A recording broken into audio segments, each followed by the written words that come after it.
From 1603 until 1868, Japan deliberately shut itself off from most of the outside world. Foreigners were barred from entering the country, and Japanese citizens were forbidden to leave.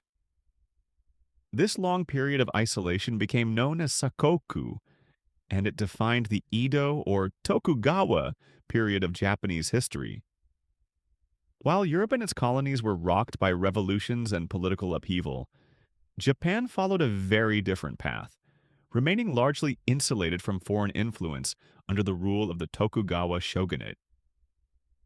In this video, we'll explore how Japan's society, culture, and politics developed during this remarkable era of isolation. To understand the Edo period, we need to look back at the chaos that came before it. During the 1400s, Japan was torn apart by near-constant warfare. The long process of reunification began in the mid-16th century under the powerful warlord Oda Nobunaga. By 1590, the country had been fully unified by the samurai leader Toyotomi Hideyoshi. When Hideyoshi died in 1598, he left behind a young heir and appointed 5 senior regents, known as Tairo, to govern until his son came of age. One of these regents was Tokugawa Ieyasu. Soon after Hideyoshi's death, Ieyasu took actions that many viewed as a blatant power grab. He moved into Hideyoshi's palace in Kyoto and arranged strategic political marriages to strengthen his own clan. Other regents and daimyo grew suspicious, believing that Ieyasu intended to replace Hideyoshi's son, Toyotomi Hideyori, altogether. In 1600, tensions exploded. A samurai named Ishida Mitsunari, who led a coalition loyal to the Toyotomi family, openly denounced Ieyasu. Ieyasu responded by declaring war. The resulting clash, known as the Battle of Sekigahara, became the decisive conflict between Eastern and Western forces.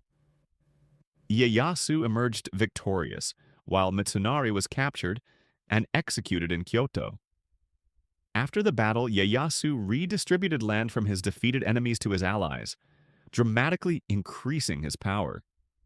In 1603, Emperor Go-Yosei, whose court held prestige but little political authority, granted Ieyasu the title of shogun, officially recognizing him as Japan's supreme military ruler.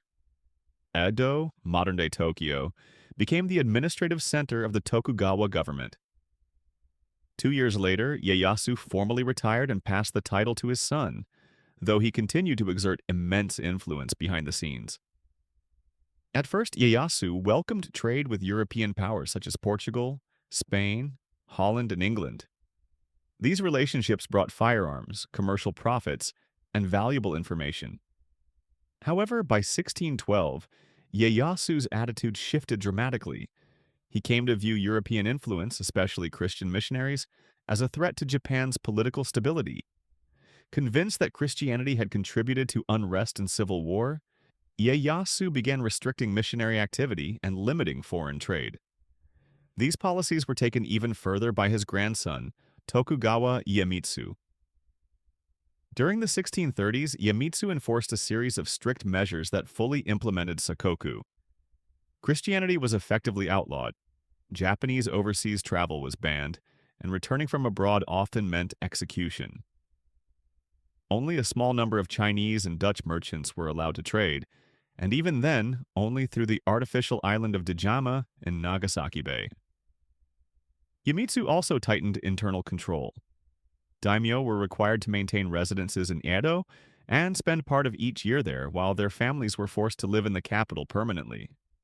This system, known as Sankin Kotai, drained the daimyo financially and prevented them from organizing rebellions. With their families effectively held hostage in Edo, loyalty to the shogunate was ensured. Under Tokugawa rule, Japan adopted a rigid social hierarchy. Society was divided into 4 main classes: samurai, farmers, artisans, and merchants, with no movement allowed between them. Although the emperor and imperial court continued to live in luxury, they held little real power and focused instead on preserving cultural traditions like poetry, calligraphy, flower arrangement, and the tea ceremony. Samurai sat at the top of the social order but made up less than 7% of the population. They were the only class permitted to carry swords and lived off taxes collected from farmers, who accounted for roughly 80% of the population. Farmers were forbidden from engaging in other trades and were heavily burdened by taxes.